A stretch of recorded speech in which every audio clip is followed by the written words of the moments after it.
what is really happening during an exorcism? What is the spirit in there? Is it really a demon? Is it another thing that feeds off of fear? Well, it is a parasite that attaches to your fears, anxieties, and worries that will use figures such as demon names, spirit names of other people. That's why it's hard for you to remove a spirit unless you get the name. And even if it says Lucifer or Belial or something like that, it's not really that, because those higher entities and higher demons are actually here to help and actually protect and teach you things. Like, they don't possess people. It's usually a lower form of entity that doesn't know how to create its own energy, so it attaches to you. So an exorcism, what is that like? It's like a cleanse.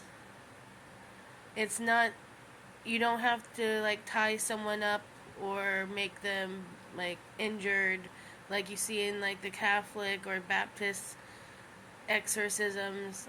I've done a few, some with very strong entities that were violent and were verbally abusive, but I'm mainly focused on talking to the person and focusing them on pulling themselves out, and because it's attached to their anxiety, attached to their fears, so I have to help ground them.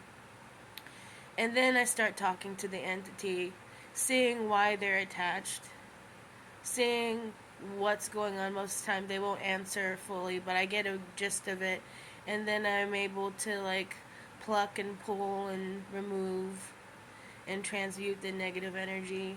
I use my incense and my spiritual tools such as my crystals and my pendulums to help remove the entity. And then I call upon all the positive spirits of the person that's there, because everybody has a spirit team. I call their spirit team, I call their ancestors, I call upon all the gods and goddesses that want to work with them, and I help them fill the space.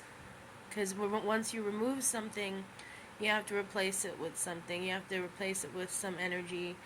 And I usually focus on transmuting the negative spirit with heavenly flame and infernal fire, so that any energy that it's stolen from anyone will return to the people they stole it from.